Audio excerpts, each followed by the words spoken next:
ஸ்ரீசக்கர வரதாச்சாரியம் சுத்தசத்வ குருத்தமம் ஸ்ரீநிதிம் ராகவம் வந்தி ஹியபார கருணாகரம். கவசம் கனெக்ட் நேயர்களுக்கு நமஸ்காரம். பெரியாழ்வார் திருமொழியின் 3ஆம் பத்து 9ஆம் திருமொழி 3ஆம் பாசுரத்தை அனுபவிக்க நாம் மானசிகமாக ஆயர்பாடியை சென்று அடைகிறோம்.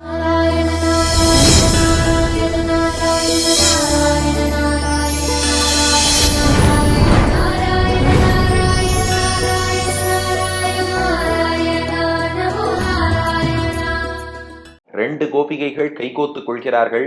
உந்தி பறத்தல் என்னும்படி சுற்றி சுற்றி நாட்டியம் ஆடுகிறார்கள். அதுல முதல் பெண் கிருஷ்ண பக்தை, ரெண்டாவது பெண் ராம பக்தை. இப்ப ராம பக்தை ஆச்சரியமா சொல்லிட்டா, எங்க ராமனை போலெல்லாம் வராதுமா, அவர் எப்பேற்பட்ட ஆள் தெரியுமா, பரசுராமரையே வீழ்த்தினவர், அது மட்டுமா தாட்டகை மீது அம்பு போட்டவர். ராமன்லாம் எப்பேற்பட்ட ஆள் தெரியுமான்னா உடனே அந்த பெண் பார்த்தாமா, நான் ஏதோ இந்திரன் நரகாசுரன் 2 உதாரணம் சொன்னதுக்காக கண்ணன் வேற யாரையுமே வீழ்த்தலன்னு நினைச்சியா? ஒரே நேரத்துல சிசுபால சேனை, ஜராசந்த சேனை, இன்னும் எந்தெந்த துஷ்டர்கள் இருக்காளோ எல்லாருடைய சேனை, இது இல்லாம ருக்மியோட சேனை, இத்தனையும் வந்தது. அத்தனை சேனையும் எங்க கண்ணன் நேரா போய் வீழ்த்தல, அவனோடு உதவிக்கு வந்த பலராமனின் யாதவ சேனையை வீழ்த்திடுத்து. உனக்கு ருக்மிணி கல்யாணம் தெரியுமா? கண்ணன் எவ்வளவு பெரிய வீரன்னு தெரியுமா? ஏமா சும்மா ஒரு உதாரணம் சொன்னா எங்க கண்ணன் அவ்வளவுதான் நினைச்சுட்டியா?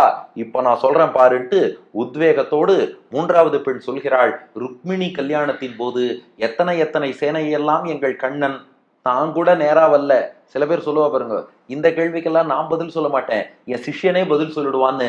அப்படி கண்ணன் செய்த அந்த வீரதீர சாகசத்தை பாடுகிறாள். 3வது பாசுரம். உருப்பிணி நங்கையை தேரேற்றி கொண்டு விருப்புற்று அங்கு ஏக விரைந்து எதிர்வந்து செருக்குற்றான் வீரம் சிதைய தலையை சிறைத்திட்டான் வன்மையை பாடிப்பற தேவகி சிங்கத்தை பாடிப்பற. உருப்பிணி நங்கையை தேரேற்றி கொண்டு விருப்புற்று அங்கேக விரைந்து எதிர்வந்து செருக்குற்றான் வீரம் சிதைய தலையை சிறைத்திட்டான் வன்மையை பாடிப்பற தேவகி சிங்கத்தை பாடிப்பற. உருப்பிணினா ருக்மிணின்னு அர்த்தம். நங்கை என்றால் பெண்ணுக்குரிய குணங்கள் எல்லாம் பரிபூர்ணமாக நிறைந்தவள், தாயாருடைய அவதாரம்னு தாத்பரியம். உருப்பிணி நங்கையை, அந்த ருக்மிணியை தேர் ஏற்றி கொண்டு, தன்னுடைய தேரிலே ஏற்றி கொண்டான் கண்ணன். என்ன வரலாறு? அப்படியே வரலாற்றுக்கு போயிடுவோம். ருக்மிணி மகாலட்சுமியின் அவதாரம். பீஷ்மகன்கிற ராஜாவுக்கு மகளாக விதர்ப தேசத்தில் அவதரித்தாள். அவள் கண்ணனை காதலித்தாள். ஆனா அவளுடைய அண்ணன் ருக்மிங்கிறவன் என்ன பண்ணிட்டான், இல்ல இந்த ருக்மிணிக்கும் சிசுபாலனுக்கும் தான் கல்யாணம் பண்ணி வைப்பேன்னு சொல்லி கல்யாணத்துக்கே நாள் குறிச்சுட்டான். இந்த நிலையில் ருக்மிணி ஒரு அந்தணரை அழைத்து அவர்கிட்ட ஒரு கடிதத்தை கொடுத்து, இதை கொண்டு போய் கண்ணபிரான்ட்ட கொடுங்கோன்னு தூது அனுப்புறா. அவரும் துவாரகைக்கு போய் கண்ணன்ட்டு அந்த கடிதத்தை கொடுக்கிறார். கண்ணன் ஏற்கனவே ருக்மிணியிடம் காதல் வயப்பட்டு தான் இருக்கான். கடிதத்தையும் பார்த்தான். உடனே அவரையும் அழைத்து கொண்டான். தாருகன் தேரோட்டியை அழைத்தான். தேரிலே ஏறிக்கொண்டு விதர்ப தேசம் நோக்கி கண்ணன் வந்தான். இந்த செய்தியை அறிந்து கொண்ட பலராமன் தம்பி கண்ணனுக்கு உதவி செய்ய அவர் ஒரு பெரிய யாதவ சேனையை திரட்டி கொண்டு ரதகஜ துரக பதாதிகளோடு அவரும் விதர்ப தேசத்துக்கு வந்து சேருகிறார். திருமணத்துக்கு முந்தைய நாள் குலதெய்வ யாத்திரைன்னு சொல்லி குலதெய்வம் கோவிலை நோக்கி ருக்மிணி போறா. கோவிலுக்கு போயிட்டு வரும்போது ருக்மிணி அப்படியே தேரில் ஏற்றி கொண்டு துவாரகைக்கு அபகரித்து வந்து ராட்சச முறையில் விவாகம்னு கண்ணன் அவளை மணக்கிறான். அப்ப தடுக்க வந்த சேனைகளை எல்லாம் என்ன பண்ணான்னா, கிருஷ்ணன் அதெல்லாம் டீல் பண்ண மாட்டான். பலராமனோடு ஒரு சேனை வந்ததே, அவளே வீழ்த்திட்டா. எங்க கண்ணன் யாருன்னா, அவருக்கு உதவிக்கு வந்தவாளே பெரிய பெரிய சேனை. மகத தேசத்து சேனைங்கிறான், சேதி தேசத்து சேனைங்கிறான், விதர்ப தேசத்து சேனைங்கிறான். எல்லாரையும் ஒரே நேரத்துல யார்ப்பா வீழ்த்தினான்னா, கண்ணனுக்கு உதவிக்கு வந்த சேனையை வீழ்த்தி விட்டது. அப்படிப்பட்ட வீரன் கண்ணன். இப்ப பாட்ட பாருங்கோ. உருப்பிணி நங்கையை, அந்த ருக்மிணிங்கிற நங்கையை தேரேற்றி கொண்டு, தேரிலே ஏறி அமர்த்தி கொண்டு, விருப்புற்று அங்கு ஏக, விருப்புற்றுனா ஆசையோடு, அங்கு ஏகனா துவாரகையை நோக்கி போறானோ ஆசையோடு. இந்த ருக்மிணி பிராட்டிய சீக்கிரம் திருக்கல்யாணம் பண்ணிக்கணும். அந்த பெண் என்ன சொல்றா, நீ ராமனுக்குத்தான் தன்மை உண்டு, நீ கண்ணனுடைய தன்மை பார். ருக்மிணி மீது அவ்வளவு காதல், காதலிக்கிறானா ஓடி வந்தான். ராமன் இருக்கானே, இவரா சீதையை தேடி போல, ஏதோ விஸ்வாமித்திரர் கூட்டுன்னு போய் வில்ல முறின்னு சொல்லி அவரா கல்யாணம் பண்ணி வச்சாரே ஒழிய, இல்லைன்னா சீதை பாட்டுக்கு காத்துன்னு இருக்க வேண்டியதுதான். ராமன்லாம் போய் திருக்கல்யாணம் பண்ணிக்க மாட்டான். ஆனா என்னாதன் இருக்கானே, தலைவி எங்க இருக்காளோ தேடி போய் ஆசையோடு அவளை அப்படி தேரில் ஏற்றி அமர்த்தி கொண்டு நான் உன்னை திருக்கல்யாணம் பண்ணிக்கிறேன்னு ஆறுதல் சொல்லி விருப்புற்று அங்கு ஏக துவாரகைக்கு அழிச்சுன்னு வந்தானே. ராமன் அப்படி பண்ணானா? அப்ப நாம இருந்த இடத்துலேயே காதலிச்சோன்னா தேடி வந்து கண்ணன் நம்மை மணந்து கொள்வான். ஆனா ராமனை யாராவது ஒருத்தர் பிடிச்சி இழுத்துன்னு வந்து நீ கல்யாணத்தை பண்ணிக்கோன்னு சொன்னால்தான் பண்ணிக்கொள்வான். என் தலைவன் போல் வருமா? விருப்புற்றங்கேக விரைந்து எதிர்வந்து. ஆனா கண்ணன் வேகமா துவாரகை நோக்கி போனாலும் விரைந்துன்னா வேகமாக, எதிர் வந்து எதிர்ல வந்து மறிச்சுட்டான். யாருன்னா இந்த ருக்மிணியோட மூத்த அண்ணனாகிய ருக்மி. மாமுனிகள் வியாக்கியானத்துல ருக்மன்னு குறிப்பிடுறார்.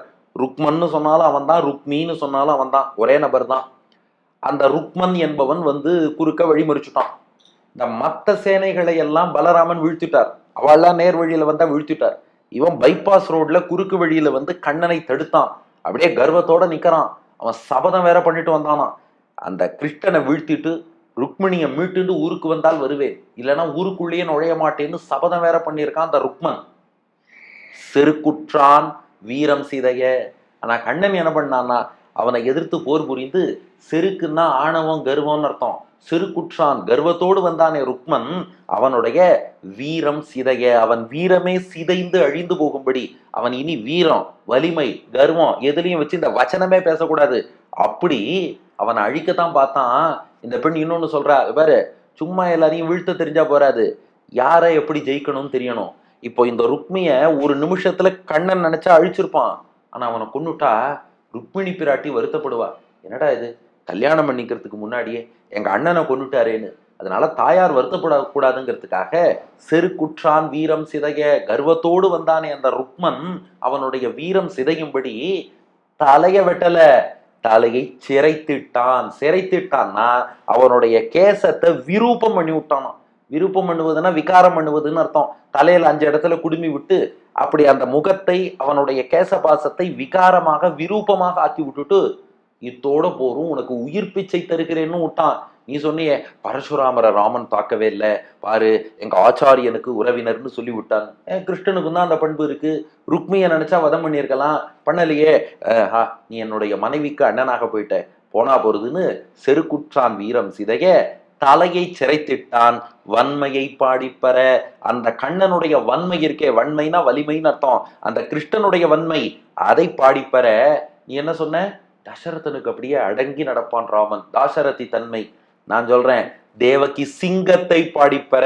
எங்க கண்ணன் யாருன்னா தேவகி பெற்றெடுத்த சிங்கம். சும்மா கம்பீரமாக சிங்கம் போல இருப்பான், எதிரிகளை வீழ்த்தும் போது சிங்கம். அதே சமயம் சிங்கக்குட்டி என்ன பண்ணும்னா தாய் சிங்கத்துக்கு எப்போதும் கட்டுப்படும். அது போல தேவகி சிங்கத்தை பாடிப்பற. தாயான தேவகி இடத்தில் சிங்கம் போல் இருப்பவன் கண்ணபிரான். அது என்ன சிங்கம் அப்படின்னா அங்கதான் ரகசியம். நீ ராமன் என்ன சொன்ன? தாசரதி. அப்பா சொன்னா உடனே கேட்பான், அப்பா சொல்றத கேட்பான் ராமன், அம்மா சொல்றத கேட்பானா? கௌசல்யா தேவி ராமனை காட்டுக்கு போகாதேன்னா மீறி தானே போனா. ஆனா தசரதன் எங்களுக்கு அப்பா சொல்லிட்டா அதுதான் முக்கியம்னா. ஆனா எங்க கண்ணன் அப்படி இல்ல, அம்மா சொல் பேச்சு கேட்பான். எப்படி?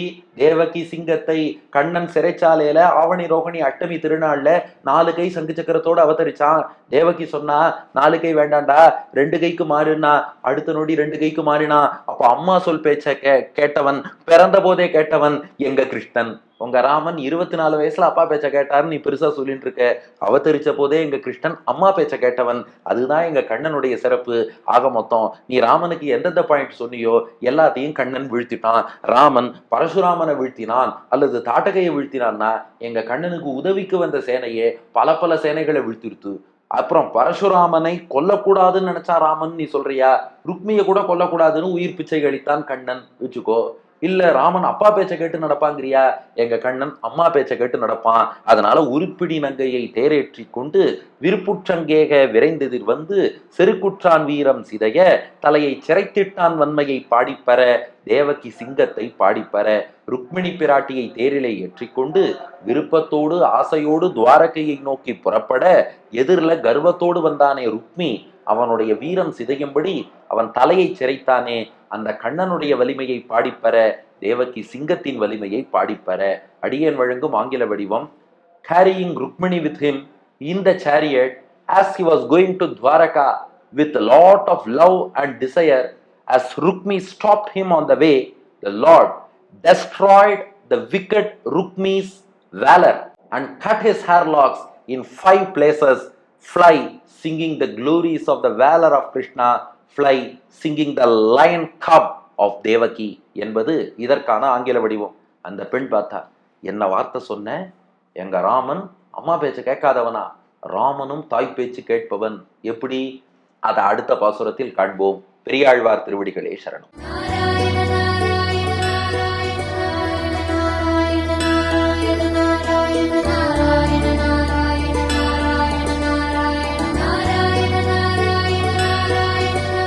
உருப்பினி நங்கையை தேரேற்றி கொண்டு விருப்புற்று அங்கேக விரைந்தெதிர் வந்து, உருப்பினி நங்கையை தேரேற்றி கொண்டு விருப்புற்று அங்கேக விரைந்தெதிர் வந்து, செரு குற்றான் வீரம் சிதைய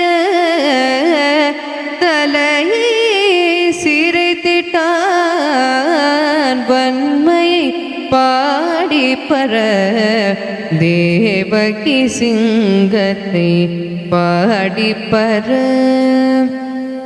செரு குற்றான் வீரம் சிதைய தலையை சிரைத்திட்டான், வன்மையை பாடி பர தேவகி சிங்கத்தை பாடி பர